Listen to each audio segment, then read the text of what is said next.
இந்த பேதுரு புஸ்தகத்தை நாம் தொடர்ச்சியாக வாசிப்போம் என்று சொன்னாக்கா அநேக வார்த்தைகள் தொடர்ச்சியாக இந்த பகுதியிலே காணப்படுவதை நாம் பார்க்க முடியும்.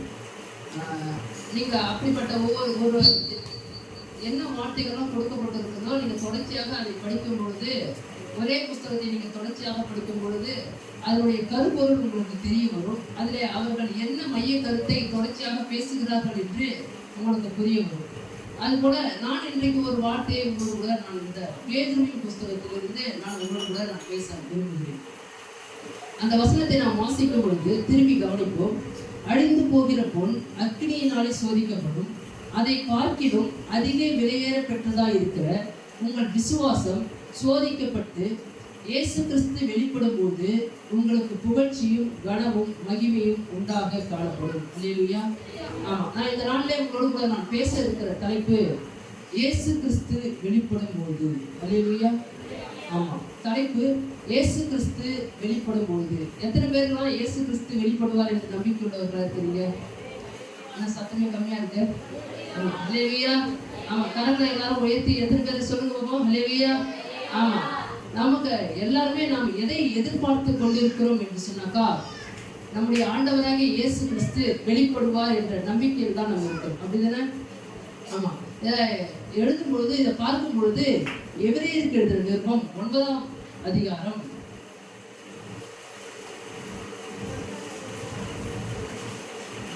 26வது வசனத்தை வாசிக்கும் பொழுது, அப்படி இருந்ததானால் உலகம் உண்டானது முதல் கொண்டு அவர் அனைவரும் பாடுபட வேண்டியதா இருக்குமே, அப்படி அல்ல.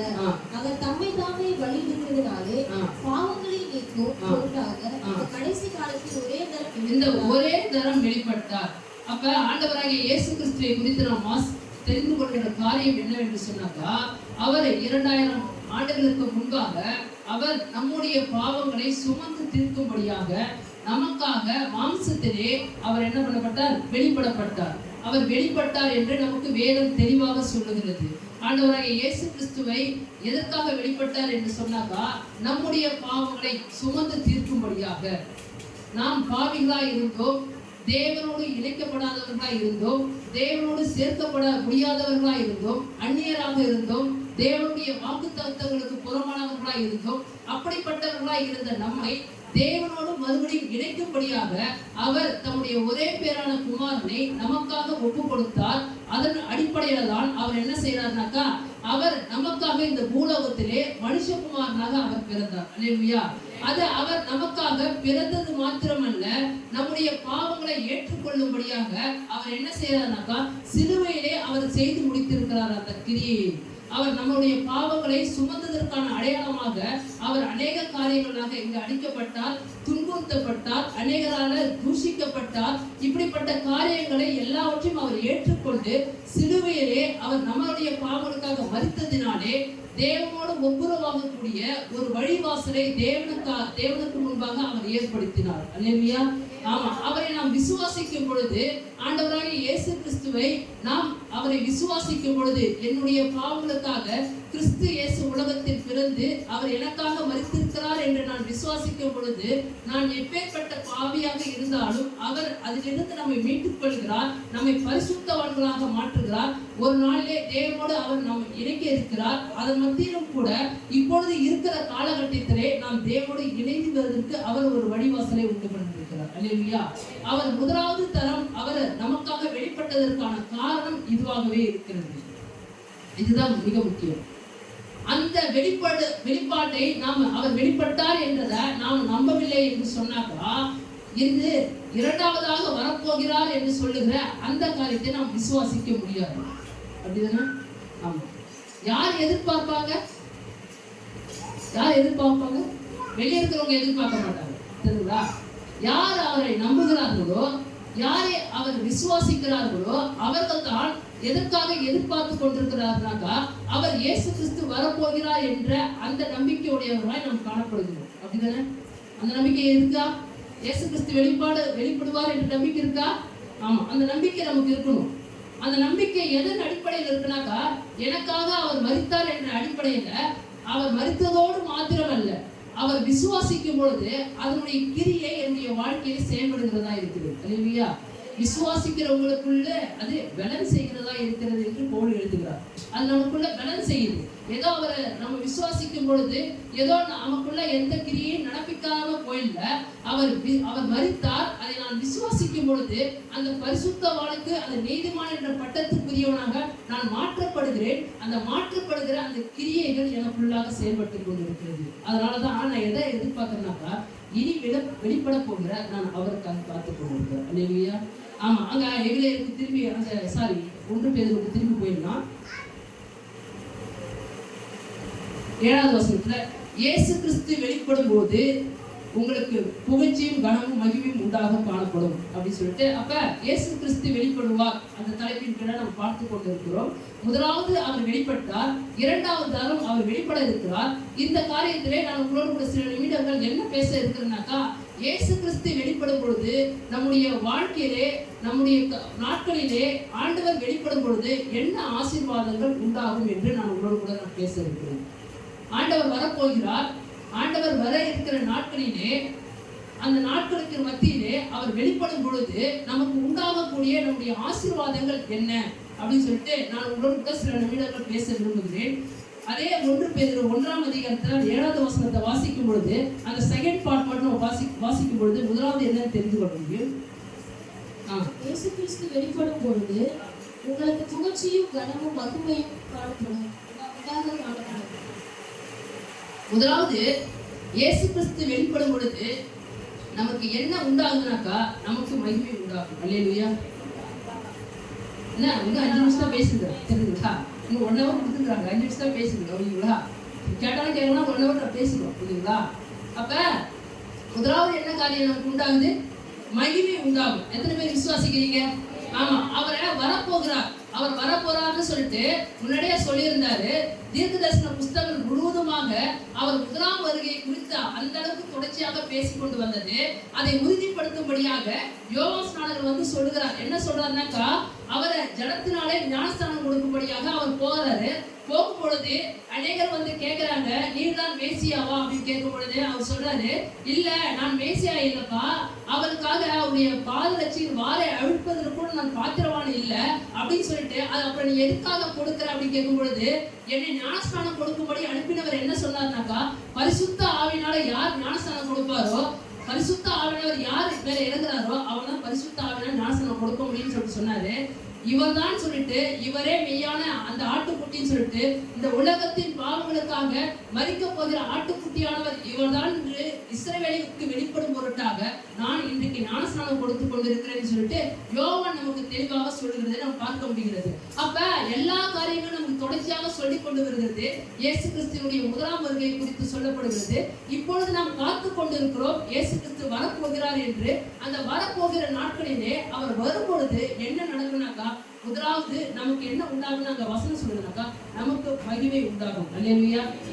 நிச்சயமாகவே அவரை விசுவாசிக்கிற எல்லாருக்கும். அதனால பிலிப்பியர் எழுதுவார். வசனத்தை வாசிக்கலாமா? பிலிப்பியர் 4ஆம் அதிகாரத்துல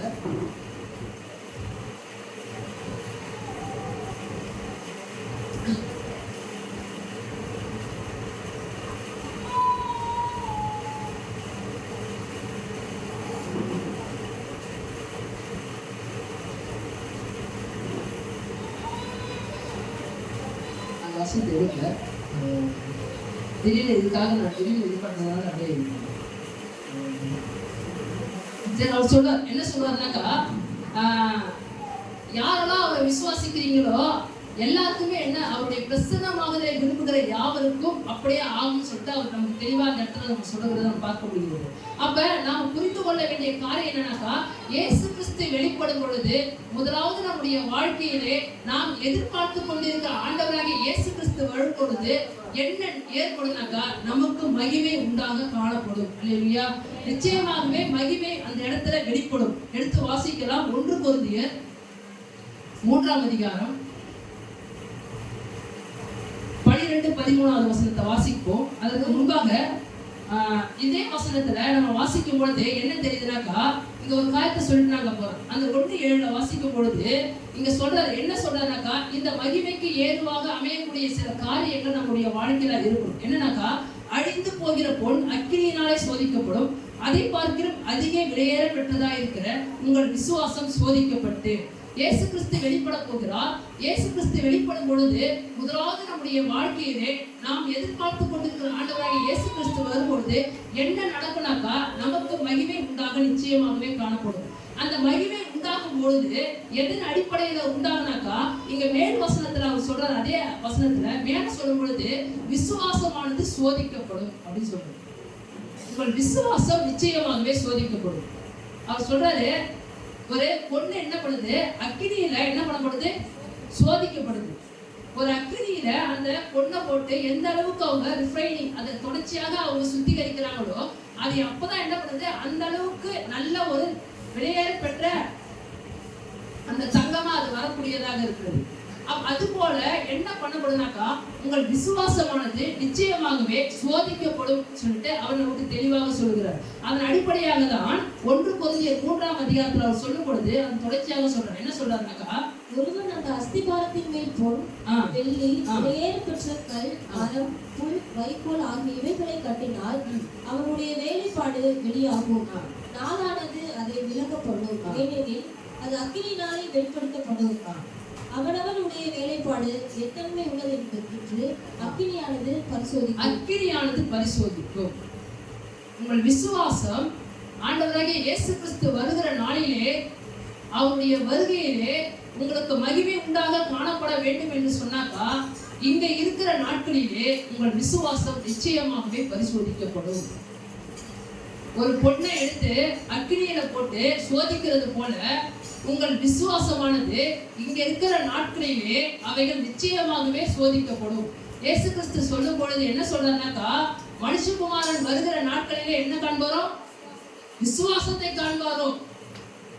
இன்னைக்கு விசுவாசம் தான் அநேக இடங்களில் என்ன பண்ணப்படுதுனாக்கா குலைத்து போடப்படுகிறது. இன்னைக்கு விசுவாசம் தான் ஆடி போயிடுது. அதனால நமக்கு மகிமை உண்டாகணும்னாக்கா என்ன அஸ்திபாரம்னாக்கா, நம்முடைய வாழ்க்கையில விசுவாசம் முக்கியம். யார் வேணா எது வேணா வச்சு கட்டலாம்பா, யார் வேணா எதை வச்சு வேணா கட்டலாம்பா.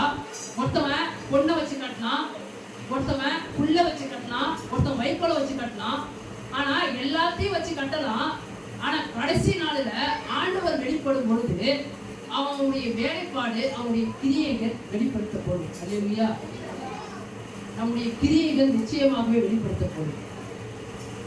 நாம விசுவாசத்தோடு கூட அவர் வருவார் என்ற நம்பிக்கையோடு கூட அவருடைய சந்திப்பின் நாளில, அவர் வருகையின் நாளில எதிர்பார்த்து கொண்டிருக்கிற நாம அந்த விசுவாசத்தின் அடிப்படையில இந்த நாளில் நாம் கிரியை நடப்பிக்கிறவர்களாக இருந்தால் அவர் வருகையிலே நமக்கு நிச்சயமாகவே மகிமை உண்டாகும். அல்லேலூயா. அததான் சொல்றாரு, அந்த 1 பேதுல சொல்லும் பொழுது என்ன சொல்றாருனாக்கா, நான் அதிகமா 1 பேதுல தான் சொல்லுவேன். 1 பேதுரு 2ஆம் அதிகாரத்துல 12ஆவது வசனத்தை வாசிக்கும் பொழுது, புறஜாதிகள் உங்களை அக்கிரமக்காரர் என்று விரோதமாய் பேசும் விஷயத்தில் அவர்கள் உங்கள் நற்கிரியைகளை கண்டு அவற்றின் நிமித்தம் சந்திப்பின் நாளிலே ஒரு நாள் சந்திக்க போகிறோம். ஆண்டவராகிய இயேசு கிறிஸ்து வரப்போகிறார், அவரை சந்திக்க போகிறோம். அந்த சந்திப்பின் நாளில உங்களை அக்கிரமக்காரர் என்றும் உங்களை அநேகக்காரர் என்றும் சொல்லிக் கொண்டிருக்கிறவர்கள் அவருடைய சந்திப்பின் நாளிலே என்ன நடக்கணும் நம்ம வாசிக்கிறோம். தேவனை மகிமைப்படுத்தும்படி நீங்கள் அவர்களுக்குள்ளே நல்நடக்கை உள்ளவர்களாய் நடந்து கொள்ளுங்கள் என்று உங்களுக்கு புத்தி சொல்கிறேன். ஆமா, நல்நடக்கை உள்ளவர்களாய் நடந்து கொள்ளுங்கள் என்று புத்தி சொல்லுகிறேன். நம்ம புரிந்து கொள்ளணும், நமக்காக ஆண்டவர் வரப்போகிறார். ஆண்டவர் வருகிற நாளிலே நமக்கு மகிமை உண்டாக காணப்படும் சொல்லுகிறார்.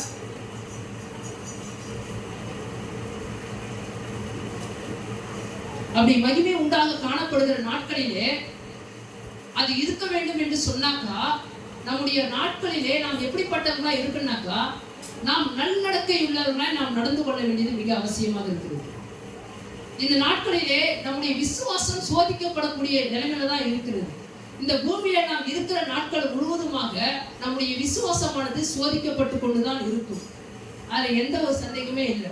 இந்த 1 பேதுருவிலே அவர் சொல்லும் பொழுது இந்த 2ஆம் அதிகாரத்துல சொல்றாரு, என்ன சொல்றாருன்னா 19வது வசனம் 20வது வசனத்தை வாசிக்கும் பொழுது, ஏனெனில் தேவன் மேல் பற்றுதலாய் இருக்கிற மனசாட்சி நிமித்தம் ஒருவன் அநியாயமாய் பாடுபட்டு உபத்திரவங்களை பொறுமையாய் சகித்தால்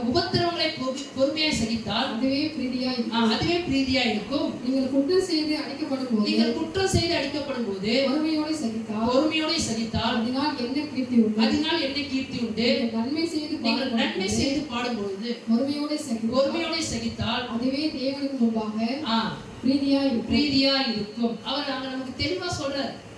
என்ன சொல்றாருனாக்கா, பாடுகள் ரொம்ப அவசியம். பாடுகள் இல்லாம நம்முடைய வாழ்க்கையில மகிமை காணப்படாது. பாடுகள் மிக அவசியம். உங்கள் விசுவாசம் சோதிக்கப்படுகிறது.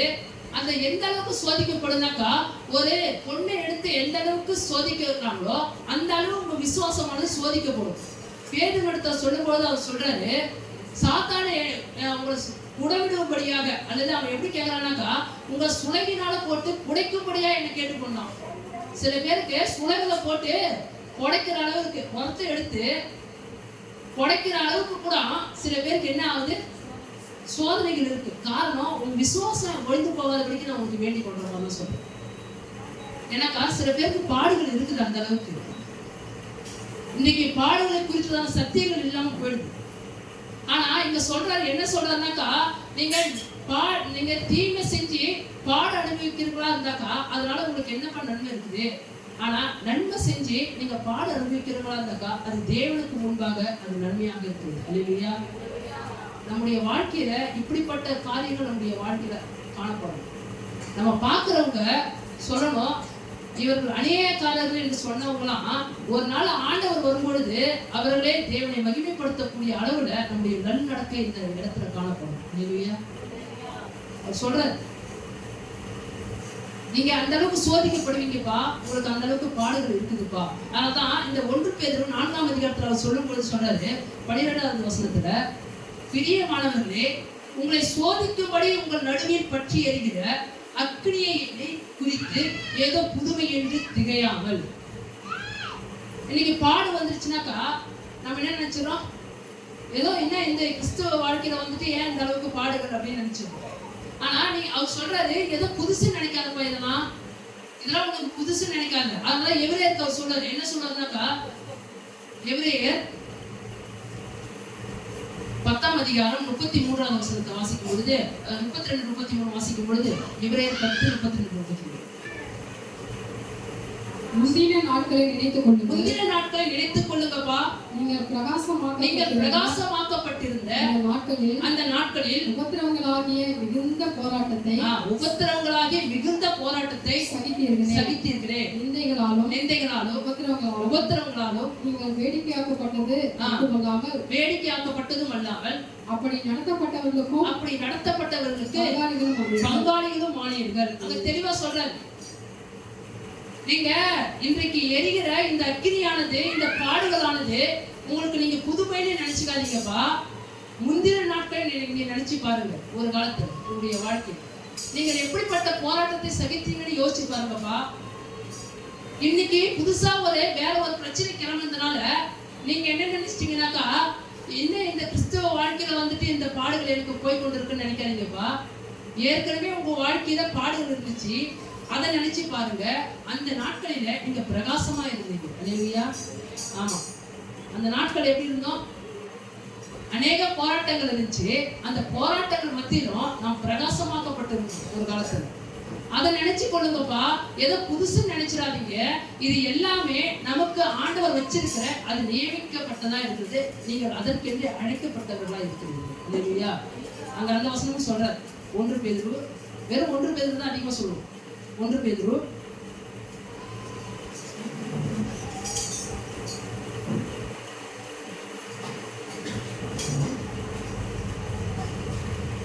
2ஆம் அதிகாரம் 21வது வசனம். இதற்காக நீங்கள் அழைக்கப்பட்டிருக்கிறீர்கள். ஏனெனில் கிறிஸ்து உங்களுக்காக பாடுபட்டு நீங்கள் தம்முடைய அடிச்சுவடுகளை தொடர்ந்து வரும்படி உங்களுக்கு மாதிரியை பின்வைத்து போனார். அவர் நமக்கு முன்பாக ஆண்டவராகிய இயேசு கிறிஸ்து என்ன பண்ணிட்டாருனாக்கா, அவர் அநேக பாடுகளை சகித்து அந்த பாடுகள் வழியாக அவர் கடந்து சென்றார். அதை எபிரேயர் ஆக்கியோர் எழுதும் பொழுது 2ஆம் அதிகாரத்துல அவர் என்ன சொல்றாருனாக்கா 20வது வசனத்தை வாசிக்கும் பொழுது 10வது வசனத்தை வாசிக்கும் பொழுது, ஏனென்றால் தமக்காகவும் தம்மாலேயும் சகலத்தையும் உண்டாக்கினவர் அநேக பிள்ளைகளை மகிமையில் கொண்டு வந்து சேர்க்கையில் அவருடைய ரட்சிப்பின் அதிபதியை உபத்திரவங்களினாலே பூர்ணப்படுத்துகிறதே அவருக்கு ஏற்றதா இருந்தது. அங்க ஆண்டவராகிய இயேசு கிறிஸ்துவை குறித்து சொல்லப்படும் பொழுது அவரை உபத்திரவங்களுக்குள்ளாக அப்படி பண்ணாதான் இயேசு கிறிஸ்துவை பூர்ணப்படுத்துறதா அவருக்கு விருப்பமா இருந்துச்சு. இன்னைக்கு உங்களை பாடுகள் மத்தியில் நீங்க போய் கொண்டிருக்கிறீங்கன்னாக்கா கர்த்தர் உங்களை பூர்ணத்துக்குள்ளாக நடத்த விரும்புகிறார் என்று விசுவாசிக்கிறேன். அல்லேலூயா. ஆமா, எல்லா பாடுகளுமே தேவனுடைய மகிமையாக நம்மால் மாற்றிக்கொள்ள முடியும். தெரியுமா? பவுல் சிறைச்சாலையில இருக்கிறார். சிறைச்சாலையில இருந்தும் கூட அநேகர் சொல்றாங்க இயேசு கிறிஸ்துவை அநேகர் போயிட்டு சுவிசேஷமாக சொல்லி கொண்டிருக்கிறாங்க. அவர் சொல்ற பிலிப்பியருக்கு எழுதும் பொழுது என்ன சொல்றாருனாக்கா, எப்பா அநேக நன்மனதோடு சொல்றாங்க. சிலர் எப்படி சொல்றாங்கன்னாக்கா, என் மேல இன்னும் கட்டுகள் உபத்திரவங்கள் அதிகமாகும்படியா அவங்க சொல்றாங்க. ஆனாலும் கூட எப்படி இருந்தாலும் கிறிஸ்து அறிவிக்கப்படுகிறார் என்ற சந்தோஷம் எனக்கு உண்டாயிருக்குது. இல்லையா? நான் உள்ள இருந்தாலும் வெளியே கிறிஸ்துவ பத்தி சொல்றேன், அது எனக்கு போதும். இல்லையா? நம்முடைய பெர்ஸ்பெக்டிவ், நம்ம பார்க்கிற விதம் எப்படி இருந்தாலும் சரி, அநேக பாடுகள் இருந்தாலும் அதை தேவன் நமக்கு கொடுத்த வெளிச்சத்தின் அடிப்படையில் பார்க்கும்பொழுது அதுக்கும் நமக்கு நன்மையாக தான் இருக்கும். இல்லையா? அதான் சொல்றாரு, அவர் எழுதுவார் குழந்தையருக்கு எழுதுவது என்ன எழுதுகிற, சகலமும் அவர் எடுத்து அன்பு கூறருக்கு சகலம் நன்மைக்கு எதுவாக நடக்குது. அது எதுவாக இருந்தாலும் சரி, தெரியுதா? உங்களுக்கு எது நடந்தாலும் சரி, அது எப்பேற்பட்ட பாடுகளாக இருந்தாலும் சரி, அது ஆண்டவராகிய இயேசு கிறிஸ்து வர இருக்கிற நாளிலே அது மகிமை உண்டாக காணப்படும். இல்லையா? ஆமா, அது பாடுகளை ஏதோ புதுமை என்று நீங்க நினைக்காதீங்கப்பா. அவரே 1 பேதுருல அவர் சொல்வார். என்ன சொல்வார்னாக்கா, ஒரு வசனத்தை சொல்வார். 1 பேதுரு 1ஆம் அதிகாரம்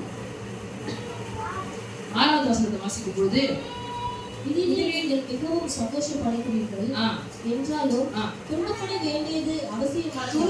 வேண்டியது அவசியமானதால் இப்பொழுது கொஞ்ச காலம் பலவிதமான சோதனைகளினாலே துக்கப்படுகிறீர்கள். நீங்க பாடுகள் எப்படி இருக்குனாக்கா கொஞ்ச காலம் நீங்க துக்கப்படுதான் ஆகணும்.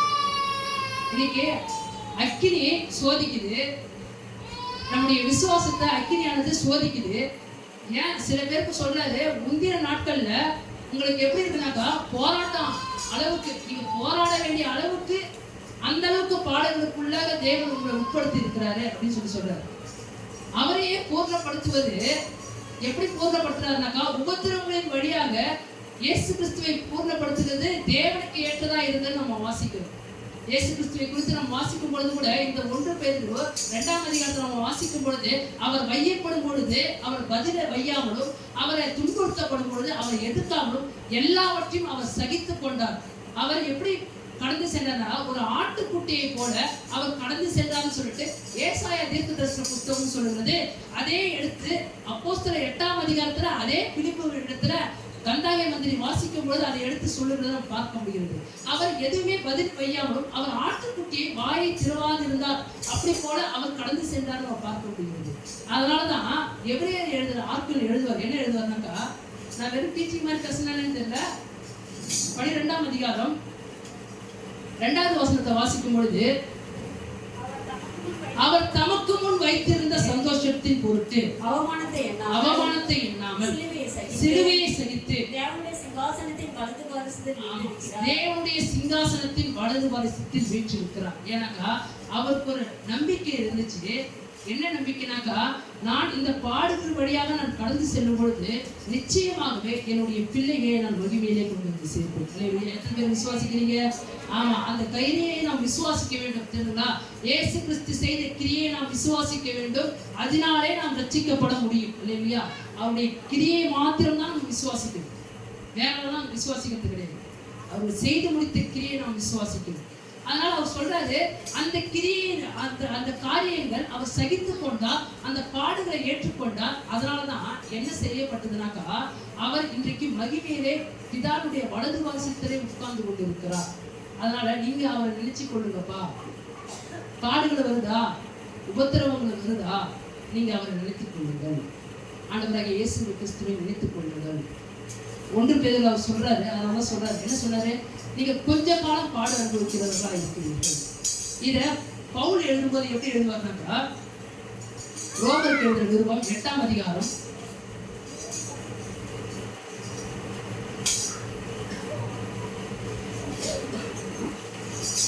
18வது வசனத்தை வாசிக்கலாம். ஆதலால் இக்காலத்து பாடுகள் இனி நம்மிடத்தில் வெளிப்படும் மகிமைக்கு ஒப்பிடத்தக்கவைகள் அல்லவென்று எண்ணுகிறேன். அவர் என்ன சொல்றாருனாக்கா, ஆனால் இக்காலத்து பாடுகள் இனி நம்மிடத்தில் வெளிப்படும் மகிமைக்கு ஒப்பிடத்தக்கவைகள் அல்லவென்று எண்ணுகிறேன்.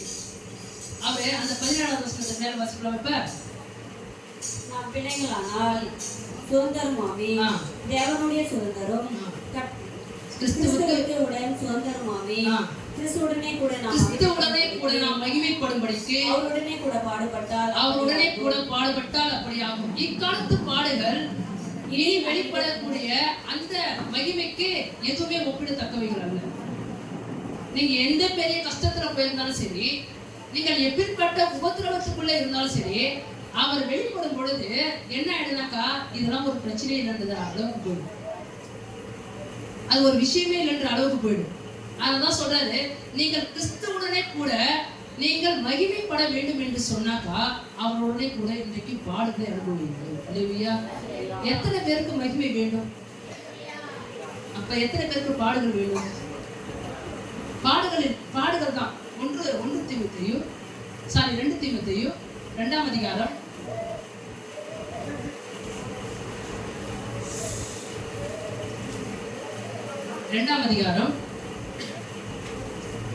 11வது 12வது வசனத்தை வாசிக்கலாம்.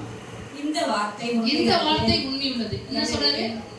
இந்த வசனமே உண்மை உள்ளது. ஆனா ஸ்பெசிபிக்கா அங்க எழுதுறாரு. இந்த வசனம் எல்லாமே பரிசுத்த ஆவினால தீர்க்கதரிசிகள் மூலமா எழுதப்பட்டதுன்னு சொல்லிட்டு நமக்கு தெளிவா தெரியுது. ஆனா ஸ்பெசிபிக்கா அங்க மென்ஷன் பண்ணி ஒரு வார்த்தை எழுதுறாரு. என்ன எழுதுறாரு?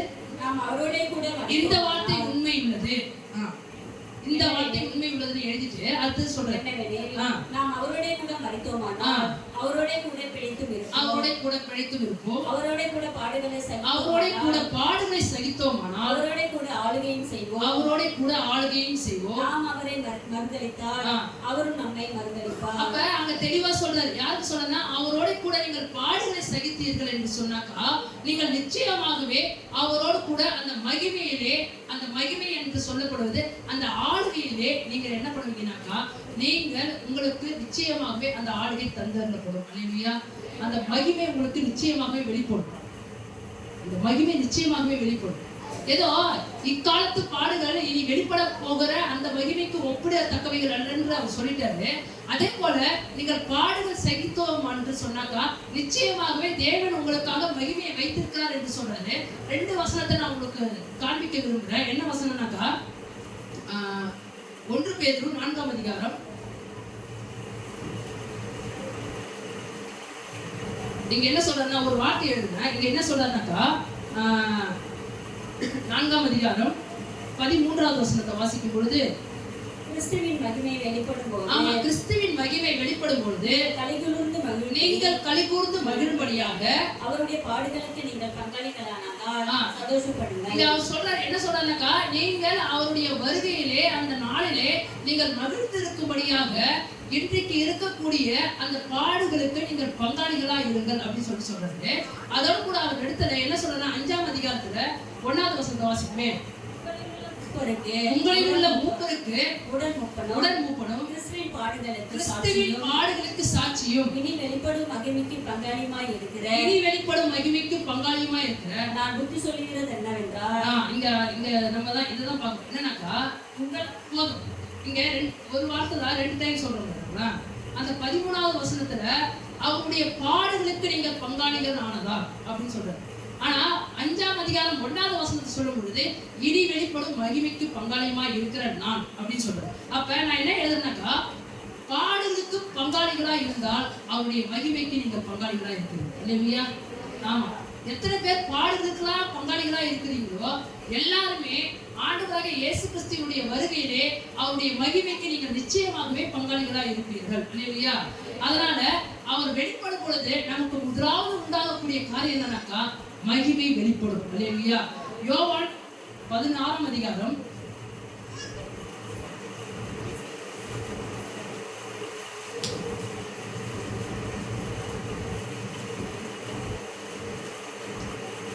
21ஆம் வசனத்தை வாசிக்கும் பொழுது, ஸ்திரியானவர்களுக்கு பிரசவ காலம் வந்திருக்கும் போது அவள் துக்கம் அடைகிறாள். பிள்ளை பெற்ற உடனே ஒரு மனுஷன் உலகத்தில் பிறந்தான் என்கிற சந்தோஷத்தினால் அப்புறம் உபத்திரவத்தை நினையாள். போதும். அப்ப இங்க சொல்றாரு யோவான் எழுதும் போது என்ன எழுதுறாருனாக்கா, ஒரு ஸ்திரீயானவள் பிரசவ காலம் வந்திருக்கும் போது என்ன பண்றாங்க, எப்படா இந்த டெலிவரி முடியும், எப்ப இந்த இந்த இந்த லேபர் பர்த் முடிஞ்சு எனக்கு டைம் ஃப்ரீ ஆகும் அப்படின்றது, அந்த அளவுக்கு அவங்களுக்கு பிரசவம், அந்த அளவுக்கு ரொம்ப கஷ்டம், அந்த வேதனைகளுக்குள்ளாக போய் கொண்டிருக்கிறாங்க. ஆனா அந்த பிள்ளை பிறந்த உடனே திரும்பியும் யாராச்சும் ஒரு ஸ்திரீ யாராச்சும் சொல்லிடுறாங்களா, ஐயோ என்னால திரும்பி இதுக்கு மேல என்னால முடியாது, இந்த குழந்தை என்ன இது பிறந்ததுக்கு அப்புறம் ஏதாவது சொல்றாங்க, அடுத்தது என்ன சிந்தைக்கு போயிடுது நம்முடைய வாழ்க்கையில, அடுத்தது இதுக்கு போயிடுறோம், பிள்ளைய பாக்குறோம், பிள்ளை எப்படி இருக்கு, நான் பிறந்துச்சு, பிள்ளை எப்படி இருக்கு, இது வரைக்கும் பாடுகள், அதுக்கப்புறம் என்ன இருக்கு, மகிமை இருக்கு. அல்லேலூயா. இது வரைக்கும் பாடுகள் தான். ஆனா அந்த பாடுகளை நீங்கள் சகித்தோம் என்று சொன்னாக்கா வர இருக்கிற ஆளுகளிலே நிச்சயமாகவே நமக்கு கற்றுக் கொடுக்கிறவராக இருக்கிறார். அல்லேலூயா. முதலாவது நான் உங்களுக்கு சொல்லுகிற காரியம், இயேசு கிறிஸ்து வெளிப்படும் பொழுது முதலாவது நமக்கு மகிமை வெளிப்படும். அல்லேலூயா. இரண்டாவது காரியத்துக்கு நேரம் கடந்து செல்லலாம். 1 பேதுரு 1ஆம் அதிகாரம் 13ஆவது வசனத்தை வாசிக்கலாம். ஆகையால் நீங்கள் உங்கள் மனதின் அறையை கட்டிக்கொண்டு தெளிந்த புத்தி உள்ளவர்களாய் இருந்து இயேசு கிறிஸ்து வெளிப்படும் போது உங்களுக்கு அளிக்கப்படும் கிருபையின் மேல் பூரண நம்பிக்கை உள்ளவர்களாய் இருங்கள். இங்க இவர் சொல்லும் பொழுது என்ன சொல்றாருனாக்கா, இயேசு கிறிஸ்து வெளிப்படும் பொழுது உங்களுக்கு அளிக்கப்படும் கிருபையின் மேல் பூர்ண நம்பிக்கை உள்ளவர்களாய் இருங்கள். அல்லேலூயா. ஆமா. ரெண்டாவது என்னன்னாக்கா, கிருபை வெளிப்படும். அல்லேலூயா. அல்லேலூயா. எனக்கு கொடுத்துருக்க டைம் தான் வரைக்கும் பேச முடியுங்களா, கிருபை வெளிப்படும். அல்லேலூயா. ஆமா, அங்க சொல்றாரு, என்ன சொல்றாருனாக்கா, இயேசு கிறிஸ்து வெளிப்படும் பொழுது உங்களுக்கு அளிக்கப்படும் கிருபையின் மேல் பூர்ண நம்பிக்கை உள்ளவர்களாய் இருங்கள். அப்ப இயேசு கிறிஸ்து வரும் பொழுது ரெண்டாவது நம்முடைய வாழ்க்கையில என்ன காணப்படும்னாக்கா, நிச்சயமாகவே அந்த இடத்துல கிருபை வெளிப்படும். இங்க 1 பேதுரு 3ஆம் அதிகாரம் அந்த கிருபை என்ன நான் உங்களுக்கு சொல்ல விரும்புறேன். 7வது வசனத்தை வாசிக்கும் பொழுது, அந்தபடி புருஷர்களே மனைவியானவர் பலவீன பாண்டமாய் இருக்கிறபடியால்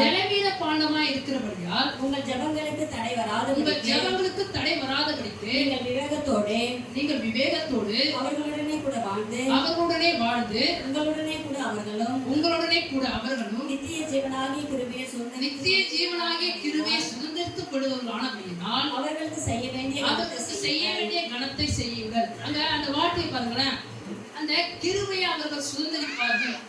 அப்ப இங்க அவர் சொல்றாரு, மனைவி புருஷர்களே நீங்க என்ன பண்ணுங்க, மனைவியே நீங்க என்ன பண்ணுங்க, அவங்க பலவீனமா பாண்டவமா இருக்கிறபடியால உங்கள் ஜெபங்களுக்கு தடை வராதபடிக்கு அவர்களோடு நீங்கள் விவேகத்தோடு நீங்கள் வாழ்ந்து என்ன பண்ணுங்கனாக்கா, உங்களுடனே கூட அவர்களும் நித்திய ஜீவனாகிய கிருபையை சுதந்திரித்துக் கொள்ளுகிறால் அவர்களுக்கு செய்ய வேண்டிய கணத்தை செய்யுங்கள். ரெண்டாவது நான் சொன்னேன், இயேசு கிறிஸ்து வெளிப்படும் பொழுது கிருபை வெளிப்படும் சொல்லிட்டு, அந்த கிருபை என்னன்னாக்கா தேவன் நமக்கு கொடுக்க போகிற நித்திய ஜீவன். அல்லேலூயா. அல்லேலூயா. அந்த கிருபை என்ன, நித்திய ஜீவன். தெரியுங்களா? அவர் நமக்கு ஒரு வாக்குத்தத்தத்தை சொல்லி இருக்கிறார். ஆண்டவராக இயேசு கிறிஸ்து சொல்லும் பொழுது சொன்னாரு, என்னை இல்லாமல் ஒருவனும் பிதாவின் இடத்துல வரலாம், நான் தான் அந்த நித்திய ஜீவனுக்கான வழியா இருக்குன்னு சொல்லிக்கிறார். இயேசு கிறிஸ்துவை விசுவாசிக்கிற ஒவ்வொருவரும் ஆண்டவராக இயேசு கிறிஸ்து வெளிப்படும் பொழுது அந்த நித்திய ஜீவனை அவர் நமக்காக கொடுக்க ஆயத்தமாக இருக்கிறார். அல்லேலூயா. ஆமா, நித்திய ஜீவனா என்ன? ஆமா, இயேசு கிறிஸ்து முதலாம் தரம் வெளிப்பட்டார். அவர் முதலாம் தரம் வெளிப்படும் பொழுது என்ன நடந்துச்சுனாக்கா, தேவனோடு நாம் இணைக்கப்படாத இருந்த அந்த வாழ்க்கையை தேவன் அவரோடு கூட மறுபடியும் சேர்க்கும்படியாக ஒரு வழிவாசலை அவர் உண்டு பண்ணினார். பிரவேசிக்கும் பொழுது நாம் இப்பொழுது அவரோடு கூட இணைக்கப்பட்டிருக்கிறோம். ஆனா முழுவதுமாகவே தொடர்ச்சியாகவே நமக்கு இப்ப இருக்கிற ஒரு குறிப்பிட்ட வயசு வரைக்கும் தான் நாம் என்ன பண்ணுவோம், தேவனோட ஒரு உறவு வைத்துக் கொள்ள முடியும். ஆனா நாம் மரித்த பிற்பாடு ஆண்டவராகிய இயேசு கிறிஸ்து வருகிற நாளிலே அவர் நம்மை மீண்டுமாக உயிர்த்தெழுந்து செய்யும் பொழுது நாம் நித்திய காலமாக நாம் அவரோடு கூட சேர்ந்திருப்போம். அல்லேலூயா. ஆமா, அததான் என்ன பண்ண போறாருனாக்கா ஆண்டவராகிய இயேசு கிறிஸ்து நமக்கு தர போகிறார். அல்லேலூயா. எத்தனை பேர் சந்தோஷப்படுறீங்க? அல்லேலூயா. ஆமா, இல்லைனாலும் இது உங்களுக்கு சந்தோஷமாவே இல்லைனாலும் இதுவே உங்களுடைய சந்தோஷமா நீங்க மாத்திக்கீங்களா? ஏன்னா இதுதான் உண்மை. நீங்க இந்த பூமிக்குரிய காரியங்களுக்காக நீங்க பிரயாசப்படுறது எல்லாமே பிரசங்கி சொல்வாரு, ஒருத்தவன் எவ்வளவு ஞானவானா இருந்தாலும் சரி அவன் மரிக்கும் பொழுது எல்லாமே இந்த பூமியோட போயிடுது. ஆனா நீங்கள் தேவனுக்காக பிரயாசப்படுகிற காரியமும் சரி, நீங்கள் தேவனில் வைத்திருக்கிற நம்பிக்கையும் சரி, நீங்கள் மரித்தாலும் கூட ஒரு நாள்ல அது உயிர்ப்பிக்கப்படும். அல்லேலூயா. நிச்சயமாகவே உயிர்ப்பிக்கப்படும். அதனால நீங்க அது மேல நம்பிக்கை வைங்க. உங்களுடைய நம்பிக்கை அது மேல இருக்கும். நித்திய ஜீவனை நிச்சயமாகவே அவர் கொடுப்பேன் என்று நமக்கு ஒரு வாக்குத்தத்தத்தை தந்திருக்கிறார். எடுத்து வாசிக்கலாம். ரோமருக்கு எழுதின நிருபம் 5ஆம் அதிகாரம், அதுக்கு ஒரு ரெஃபரன்ஸா 2 வசனத்தை சொல்லிட்டு அடுத்த நாள் கொடுக்குறேன். ரோமர் 5:17 வசனத்தை வாசிக்கலாம். அல்லாமல்லோ ஒருவனுடைய மீறுதலினாலே அந்த ஒருவன் மூலமாய் மரணம் ஆண்டு கொண்டிருக்க கிருபையின் பரிபூரணத்தையும் நீதியாகிய ஈவின் பரிபூரணத்தையும் பெறுகிறவர்கள் இயேசு கிறிஸ்து என்னும் ஒருவராலே ஜீவனை அடைந்து ஆழ்வார்கள் என்பது அதிக நிச்சயமாவே. அல்லேலூயா. அங்க தெளிவா சொல்றது என்ன சொல்றதுனாக்கா, ஒருவனாலே என்ன பண்ணப்பட்டுச்சு, ஆதாமாலே உலகத்திலே பாவம் உண்டாகி இருக்கிறது. ஆனா எப்படி அவராலே அந்த மனுஷனாலே பாவம் உண்டானது போல நாம் எல்லாரும் பாவிகளாக மாற்றப்பட்டது போல இயேசு கிறிஸ்து என்னும் ஒரே மனுஷனாலே என்ன பண்ணப்படுதுனாக்கா நித்திய ஜீவனுக்கு ஏதுவாக அது ஆண்டு கொண்டது என்று நமக்கு வேதம் தெளிவாக சொல்லுகிறது. அங்க அவர் சொல்லப்படுறது என்ன சொல்றாருனாக்கா, கிருபையின் பரிபூர்ணத்தையும், அந்த கிருபையின் பரிபூர்ணம் தான் என்ன, நித்திய ஜீவன் தரப்போறது.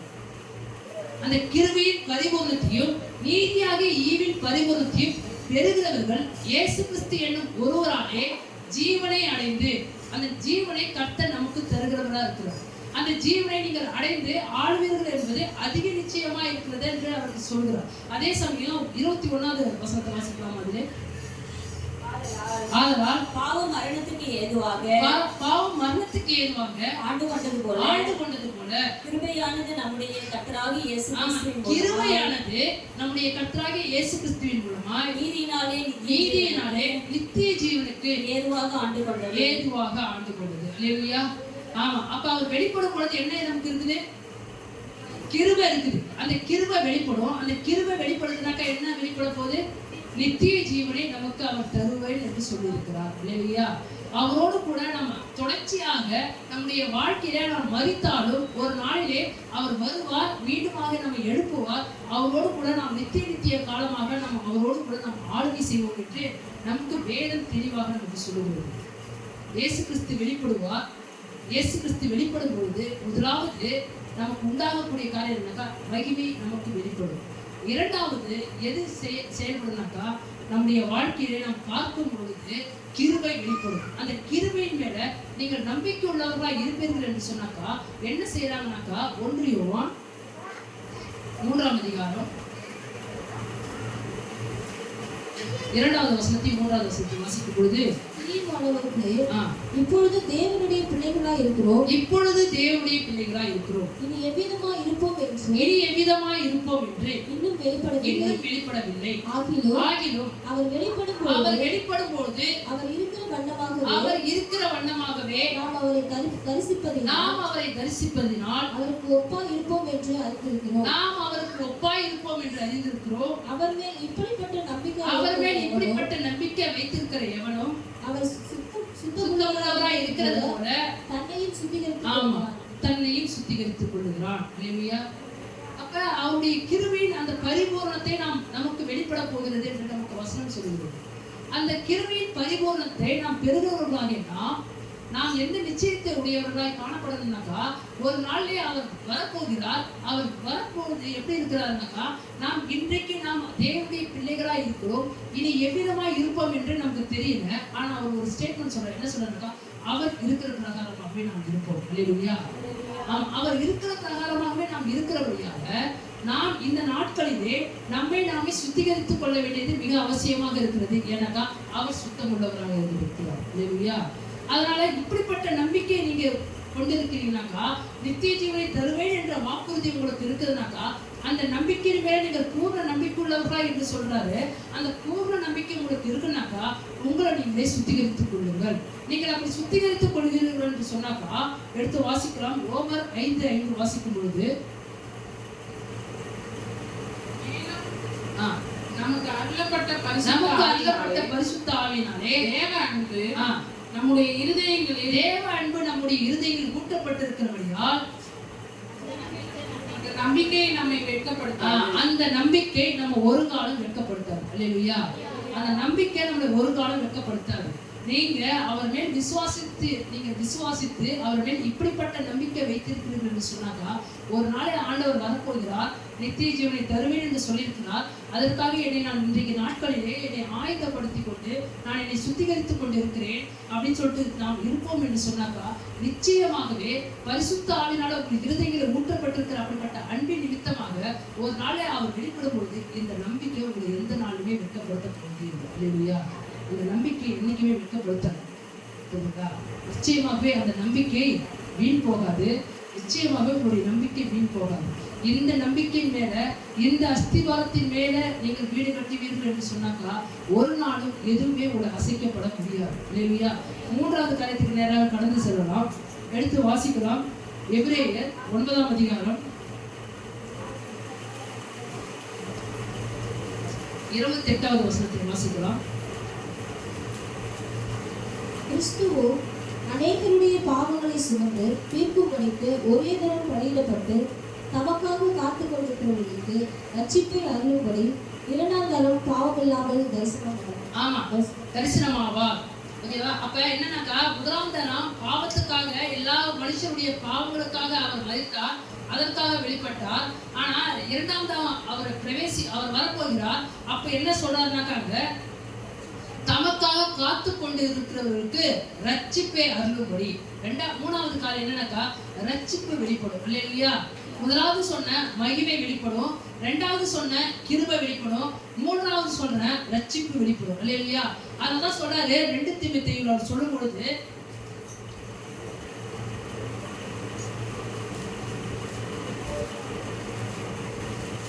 இரண்டாம் அதிகாரம் 10வது வசனத்தை வாசிக்கும் பொழுது, ஆகையால் தெரிந்து கொள்ளப்பட்டவர்கள் கிறிஸ்து இயேசுவினால் உண்டான ரட்சிப்பை நித்திய மகிமையோட பெற்றுக் கொள்ளும்படி சகலத்தையும் அவர்கள் நிமித்தமாக சகிக்கிறேன். அப்ப ரட்சிப்பை என்ன பண்ண போறோம்? பெற்றுக் கொள்ள போறோம். சரிங்களா? நம்முடைய வாழ்க்கையிலே ஆண்டவராகிய இயேசு கிறிஸ்து வரும் பொழுது நாம் ரட்சிக்கப்பட போகிறோம். எடுத்து வாசிக்கலாம். 2 தெசலோனிக்கேயர் புத்தகம், சில காரியத்தை சொல்லிட்டு முடிச்சிடலாம். 1ஆம் அதிகாரம்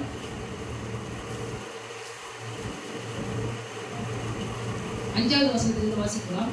நீங்கள் தேவனுடைய ராஜ்யத்தின் நிமித்தம் பாடு அனுபவிக்கிறவர்களா இருக்க, அந்த ராஜ்யத்திற்கு நீங்கள் பாத்திரரா என்னப்படும்படிக்கு தேவன் நியாயமான தீர்ப்பு செய்கிறவர் என்பதற்கு அதுவே அத்தாட்சியா இருக்கிறது. உங்களை உபத்திரப்படுத்துவங்களுக்கு உபத்திரவத்தையும், உபத்திரவப்படுகிற உங்களுக்கு எங்களோட கூட இளைப்பாறுதலையும் பிரதிபலனாக கொடுப்பது தேவனுக்கு நீதியா இருக்கிறது. தேவனை அறியாதவர்களுக்கும் நம்முடைய கர்த்தராகிய இயேசு கிறிஸ்துவின் சுவிசேஷத்திற்கு கீழ்ப்படியாதவர்களுக்கும் நீதியுள்ள ஆக்கினையை செலுத்தும்படிக்கு கர்த்தராகிய இயேசு தமது வல்லமையின் தூதரோடும் ஜுவாலித்து எரிகிற அக்கினியோடும் வானத்திலிருந்து வெளிப்படும் பொழுது அப்படியாகும். அப்ப இங்க அவர் சொல்றார், 2 தெசலோனிக்கேயர்ல சொல்லும் பொழுது அவர் சொல்லுகிற காரியம் என்னன்னாக்கா, நீங்கள் தேவனுடைய ராஜ்யத்தின் நிமித்தமாக அவர் நியமித்த அந்த சுதந்திரத்திலே நீங்கள் பங்கடைவதற்காக இன்றைக்கு அநேக பாடுகள் பட்டுக் கொண்டிருக்கிறீங்க. அந்த பாடுகள் நிமித்தமாக ஒரு நாளே உங்களுக்கு மகிமை வைக்கப்பட்டிருக்கிறது. அது மாத்திரமல்ல, இன்றைக்கு நீங்கள் பாடு அனுபவித்துக் கொண்டிருக்கிறீர்கள். கொண்டிருக்கிறீர்கள். உங்களை பாடுகளுக்குள்ளாக, சிலர் உபத்திரவத்துக்குள்ளாக உங்களை கொண்டு சென்று கொண்டிருக்கிறார்கள். அவர் வெளிப்படும் பொழுது நீங்கள் பாடுபட்டு கொண்டிருக்கிற உங்களுக்கு தேவன் இளைப்பாறுதலையும், உங்களை உபத்திரவப்படுத்துகிறவர்களுக்கும் உங்களை பாடுகளுக்குள்ளாக உட்படுத்துகிறவர்களுக்கும் அவர் நீதியான ஆக்கினை செலுத்தவும் அவர் வர இருக்கிறார். இல்லையா? ஒருவேளை மற்ற எல்லாரும் ஆக்கினைக்குள்ளாக செலுத்துறாரே, இது எப்படி தேவன் இப்படிப்பட்டவரா இருக்கிறாருன்னு நம்ம நினைக்கலாம். ஆனா அது அவருக்கு ஏற்றதா இருக்கிறது. இல்லையா? அது அவருடைய பார்வையை நீதியாக இருக்கிறது.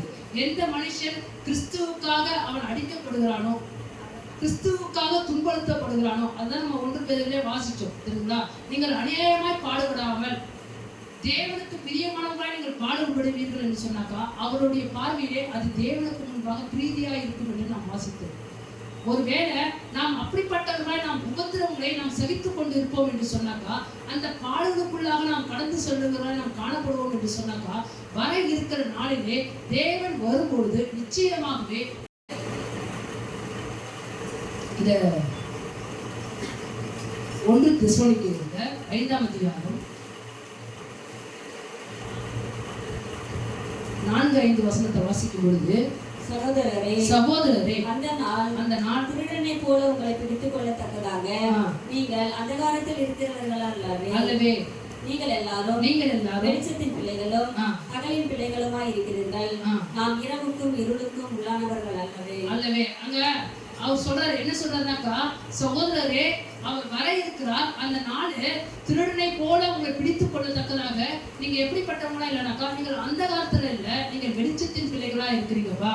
அதனால நீங்க பகலின் பிள்ளைகளா இருக்கிறீங்கப்பான்னு சொன்னாரு. அப்ப நான் என்ன சொல்ல வரேனாக்கா, தேவன் இயேசு கிறிஸ்து வெளிப்படும் பொழுது மற்ற எல்லாருக்குமே இருளா இருக்கும். ஆனா நம்முடைய வாழ்க்கையில அந்த நாள் தான் வெளிச்சமா மாறப்போகுது. அல்லேலூயா.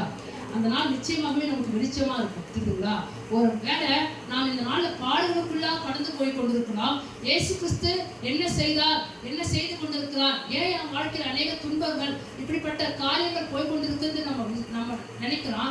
ஆனா நீங்கள் பாடுகளுக்குள்ளாக போய் கொண்டிருப்பீர்கள் என்று சொன்னாலும் சரி, கர்த்தர் ஒரு நாளை நமக்கு மகிமையை தர இருக்கிறார். அது மாத்திரமல்ல, அந்த நித்திய ஜீவனும் கர்த்தர் நமக்கு தருகிறவராக இருக்கிறார். அது மாத்திரமல்ல, அதோடு கூட அவர் வெளிப்படும் பொழுது என்ன நடக்க போகுதுனாக்கா, நமக்கு நிச்சயமாகவே இன்றைக்கு இருக்கிற உபத்திரவ காலகட்டத்திலிருந்து கர்த்தர் நம்மை நீங்களாக்கி போட்டு அவருடைய ராஜ்யத்துக்கு நம்மை உட்பிரவேசித்து நம்மை இளைப்பாறுதலுக்குள்ளாக தேவன் நம்மை நடத்துவார். அல்லேலூயா.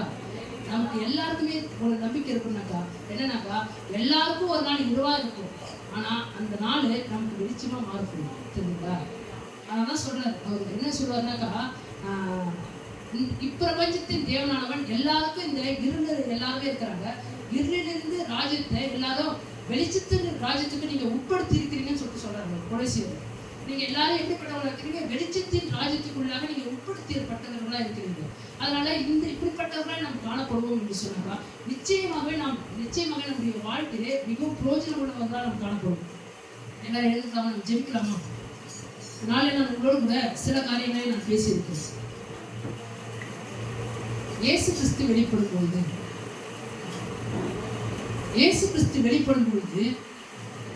என்ன நடக்குதுனாக்கா, நமக்கு உண்டாகக்கூடிய ஆசீர்வாதங்கள், முதலாவது மகிமை வெளிப்படும். அவர் வெளிப்படும் பொழுது நம்முடைய பாடுகளோடு கூட நாம் இந்த நாட்களிலே நாம் அனுபவித்துக் கொண்டிருக்கிற, அதாவது இக்காலத்து பாடுகள், இந்த பாடுகள் எல்லாமே அவர் வெளிப்படும் பொழுது அது என்னவா இருக்க போகுதுனாக்கா, நமக்கு மகிமையாக அமைய போகிறது.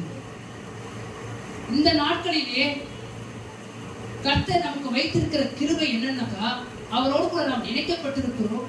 அந்த கிருபையின் பரிபூர்ணத்தை, அதாவது என்றென்றைக்கும் அவரோடு கூட இருக்கக்கூடிய அப்படிப்பட்ட நாட்களை தேவன் நமக்காக நியமிக்கிறவராக இருக்கிறார் என்று நாம் பார்க்கிறோம். அந்த கிருபையிலே நம்மை கர்த்தர் உட்பிரவேசிக்கப்படுவார் என்று நாம் வாசிக்கிறோம். மூன்றாவது, ரட்சிப்பு வெளிப்படும். இன்றைக்கு யாரெல்லாம் நம்ம உபத்திரவப்படுத்தினாங்களோ, யாரெல்லாம் நம்ம துன்புறுத்தினாங்களோ, அந்த நாள்ல அவங்க என்ன பண்ணுவாங்கனாக்கா,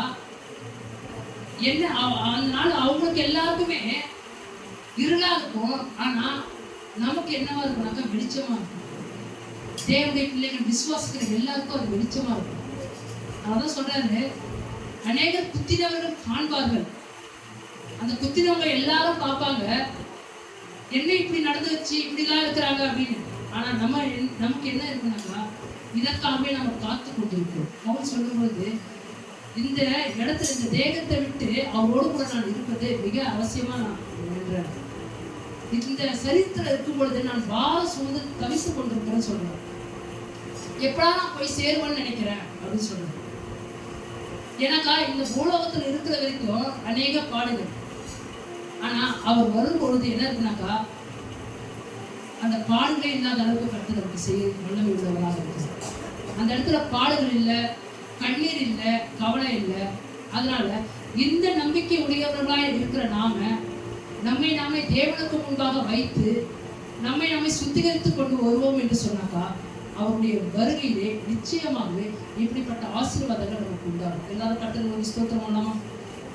அதான் ஸ்தோத்திரம் ஸ்தோத்திரிக்கிறோம் ஆண்டவரே.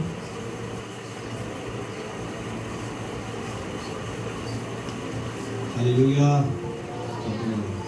கர்த்தருக்கு ஸ்தோத்திரம் ஆண்டவரே, ஸ்தோத்திரிக்கிறாரா. நன்றி கர்த்தாவே, துதிக்கிறோம். எல்லாரும் கர்த்தருக்கு ஸ்தோத்திரம் ஆண்டவரே, ஸ்தோத்திரம். பரிசுத்தரே துதிக்கிறோம். கண்களை விட்டு ஆண்டவரே துதிக்கிறோம். ஸ்தோத்திரம் அப்பா. ஆண்டவரே எங்களுடைய அப்பா ஸ்தோத்திரம். விசுவாசம் எங்களுடைய கிறிஸ்துவ ஆண்டவரே பிரயாணமானது ஆண்டவரே ஸ்தோத்திரம். ஒருவேளை நெருக்கும் பாடுகள் துன்பங்கள் ஆண்டவரே உபத்திரம் நிறைந்ததாக இருக்கலாம். ஆண்டவரே ஸ்தோத்திரம். அந்த மகிமையான கத்திரைகளை மாற்ற போற கிருபைக்கா ஸ்தோத்திரம் ராஜா. ஆண்டவரே அப்படிப்பட்ட கிருபை கொடுத்துருக்கா ஸ்தோத்திரம் அப்பா. ஆண்டவரே நாங்கள் அந்த காலத்தின் பிள்ளைகளுக்கு உட்படாமல் ஆண்டவரே வெளிச்சத்தின் பிள்ளைகளாக நீர் எங்களை மாற்றிருக்கிறீங்க. ஸ்தோத்திரம் ராஜா. நன்றி அப்பா. உங்களுடைய வார்த்தைக்கா ஸ்தோத்திரிக்கிறதாவே ஆண்டவரே ஸ்தோத்திரம் அப்பா. ஸ்தோத்திரிக்கிறோம் ஆண்டவரே. இன்றைக்கு கூட ஆண்டவரை வாசிக்கிற வேத பகுதியிலே ஆண்டவரை கிறிஸ்துவிடத்தில் அன்பு கூறாதவன் சபிக்கப்பட்டவன் சொல்லி ஆண்டவரை பார்க்கிறோம் அப்பா. ஆமாண்டவரே ஸ்தோத்திரம் அப்பா. ஆண்டவரே உம்மிடத்தில் நாங்கள் அன்பு கூறுவது எப்படி ஆண்டவரே உடைய பிரமாணங்களை கை கொள்வது மூலமாக ஆண்டவரிடம் உம்மிடத்தில் அன்பு கூறுவதாக இருக்கிறது கர்த்தாவே. ஆமாண்டவரே இன்றைக்கு நாங்கள் கேட்ட அந்த சத்தியத்தை பிரகாரம் கீழ்ப்பட நடக்கும்போது ஆண்டவரே அதை கை கொண்டு நடக்கும்போது ஆண்டவரே ஸ்தோத்திரம் கர்த்தாவே. ஐயோ இது பாடு, இது எனக்கு வேண்டாம் அப்படி இல்லாம உங்களுடைய சத்தியம் எல்லா விதமான சத்தியத்தையும் ஆண்டவரே அப்பா நாங்கள் கை கொண்டு நடக்கும்போது நாங்கள் உம்மிடத்தில் அன்பு கூறுவதாக இருக்கிறது கர்த்தாவே. உங்களுக்கு ஸ்தோத்திரம் ராஜா. ஆண்டவரே நாம் சபிக்கப்பட்ட பிள்ளைகள் அல்ல ஆண்டவரே, நாங்க ஆண்டவரே ஆசீர்வதிக்கப்பட்ட பிள்ளைகள் அப்பா. நாங்க ஆண்டவரே ஸ்தோத்திரம் ஆகினால உங்க நாங்க நேசிக்கிறோம். என்ன சொன்னோமா உங்க நேசிக்கிறோம். I love you Jesus, I love you Father, I love you Holy Spirit. ஆண்டவரே திரேக தேவனே உங்க நேசிக்கிறோம் அப்பா. உங்களை நாங்கள் அன்பு கூறுவோம் கர்த்தாவே. ஆமாண்டவரே ஸ்தோத்திரம் அப்பா. உங்க நேசிக்கிறோம். நாங்கள் சபிக்கப்பட்டவர்கள் அப்பா. உங்களை நாங்கள் நேசிக்கிறோம் ஆண்டவரே. நாங்கள் உங்க நேசிக்கிறது நீர் அறிவீர் ஆண்டவரே.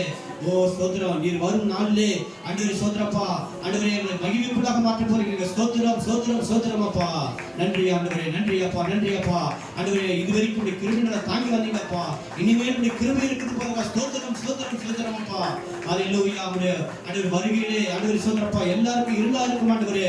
ஓ ஸ்தோத்திரம். அது எங்களுக்கு அது வெளிச்சமாக மாற போறதப்பா. உங்களுக்கு ஸ்தோத்திரம் கர்த்தாவே. நன்றி அப்பா. அப்படிப்பட்ட ஆசீர்வாதங்களை அப்படிப்பட்ட ஆண்டவரே மகத்துவங்களை நீர் எங்களுக்கு கொடுத்ததுக்காக நன்றி ஆண்டவரே. நன்றி ஸ்தோத்திரம் கர்த்தாவே. ஹல்லேலூயா. ஸ்தோத்திரம். வந்திருக்கிற ஒவ்வொரு பிள்ளைகளும் ஸ்தோத்திரம். ஒவ்வொரு கர்த்தர் ஆசீர்வதிங்க ஆண்டவரே. அவருடைய வேதனைகள் துக்கங்கள் எல்லாம் ஆண்டவரே அப்பா ஸ்தோத்திரம் சந்தோஷமாக மாற்றுங்கப்பா ஆண்டவரே. ஸ்தோத்திரம். அவர் இருக்கிற நிலையிலே ஆண்டவரே நீர் ஆசீர்வதிக்கிறது எவனாக இருக்கிறீங்கப்பா. உங்க ஸ்தோத்திரம் ஆண்டவரே. ஸ்தோத்திரிக்கிறோம் அப்பா. நன்றி ஸ்தோத்திரம் கர்த்தாவே. ஹல்லேலூயா. வந்திருக்கிற ஒவ்வொரு பிள்ளைகளுக்கு ஆசீர்வதிங்க. தேவையில்லாம கர்த்தர் சந்திங்க. அவர்கள் படுகிற பாடுகள்ல துன்பத்துல ஆண்டவரே வேதனையில ஆண்டவரே உபத்திரவத்துல கர்த்தரை தாங்கி மகிமையாக மாற்றப்போற கிருபைக்காக ஸ்தோத்திரம் ஆண்டவரே. ஸ்தோத்திரிக்கிறோம் அப்பா. ஹல்லேலூயா. அவர்கள் இப்போது இருக்கிற எல்லா இருளையும் ஆண்டவரே வெளிச்சமாக மாற்றப்போற கிருபைக்காக ஸ்தோத்திரம் ஆண்டவரே. ஸ்தோத்திரிக்கிறோம் அப்பா. இத்தனை கிருபையை கொடுத்தீங்களே உங்க நன்றி அப்பா. ஓ ஸ்தோத்திரம் கர்த்தாவே. நீர் எங்களுக்கு பேசுகிற தெய்வம் அப்பா. நீங்க ஆண்டவரே உங்களுடைய வார்த்தை கொண்டு பேசுகிற தேவன் அப்பா. நீங்க இந்த வார்த்தையினால எங்களை ஆண்டவரே அப்பா நடத்துகிற தேவன் அப்பா. நீங்க சோதரிக்கு வார்த்தைக்கா ஸ்தோத்திரம் ஆண்டவரே. நன்றி அப்பா, நன்றி அப்பா, நன்றி அப்பா. ஆண்டவரே சோதரியுடைய வார்த்தை கேட்டு அப்படியே ஆண்டு விட்டு விடாதபடிக்கு அதை காத்து அதை உண்மை நன்மையுமாக ஆண்டவரே அப்பா நாங்கள் காத்து ஒரு வருட நாட்கள் அதை மிகுந்த பலன் கொடுக்கக்கூடியதாக அது 30, 60, 100 பலன் கொடுக்கக்கூடியதாக நாங்கள் காத்து பொறுமையுடனே நாங்கள் ஆண்டவரே அப்பா சோதரம் ஆண்டவரே பாடலுக்கு என்று பயந்து போகாதபடிக்கு துன்பத்துக்கு என்று பயந்து போடாத பொறுமையோடு அதிலே இருந்து சோதரம் அது மகிமையாக மாறப்போகுதுன்னு சொல்லி அறிந்து ஹல்லேலூயா ஸ்தோத்திரம் கர்த்தாவே ஸ்தோத்திரிக்கிறோம் அப்பா. நன்றி அப்பா, நன்றி அப்பா. ஆண்டவரே ஸ்தோத்திரம் உம்முடைய அத்தனை ஆசீர்வாதங்களுக்காக நன்றி செலுத்தி துதிக்கிறோம் ஆண்டவரே. நன்றி அப்பா, நன்றி கர்த்தாவே. தகப்பனே ஸ்தோத்திரம் நல்ல ஆண்டவரே இந்த வார்த்தை கொண்டு எங்களை ஒவ்வொரு நாளும் வழிநடத்துகிற கிருபைக்காக ஸ்தோத்திரம். இந்த நாளில் வழிநடத்துகிற கிருபைக்காக ஸ்தோத்திரம். தொடர்ந்து ஆவியானவர்களை இந்த வார்த்தை கொண்டு நடத்துங்க, ஆசீர்வதிங்க. இந்த நாள் வார்த்தை மாத்திரம் போதாதாப்பா, ஒவ்வொரு நாள் வார்த்தை கொண்டு எங்களோடு பேசுகிறாங்க, ஒவ்வொரு நாள் வார்த்தை கொண்டு எங்களை நடத்துகிறாங்க. ஒரு நாள் நடத்துங்கப்பா ஆண்டவரே சொல்ற வார்த்தை கிடைக்காத நாள் தான் நாங்கள் தவறுகிறோம். இந்த வார்த்தை இல்லாத நாள் தான் நாங்கள் சரியில்லாத பாதையை போய் விடுகிறோம். இந்த வார்த்தை இல்லாத நாள் தான் தவறாக போய் விடுகிறோம். ஆண்டவரே ஒவ்வொரு நாளும் கத்திரங்களோடு ஈடுபடுங்க, ஒவ்வொரு நாளையும் பேசுங்க, இந்த வார்த்தையினாலே எங்களை நடத்துங்க. ஒவ்வொரு நாள் ஆண்டவரே நாங்கள் உணவு உண்டு நாங்கள் பலப்பட்டு போவது போல ஆண்டவரே ஒவ்வொரு நாள் வார்த்தை கொண்டு நாங்கள் அதை கை கொண்டு நடக்கிறது மூலமாக இந்த வழி விட்டு விடமாமல் போவதற்கு ஏதுவாக இருக்கிறது. ஒவ்வொரு நாளும் வார்த்தை கொண்டு நடத்துங்க, ஆசீர்வதிங்க. கர்த்தனைகளை ஒப்பு கொடுக்கிறோம், தொடர்ந்து நடத்தி ஆசீர்வதிங்க. இயேசுவுக்கு ஜெபிக்கிறோம், ஜெப கட்சியுள்ள பிதாவே, ஆமென்.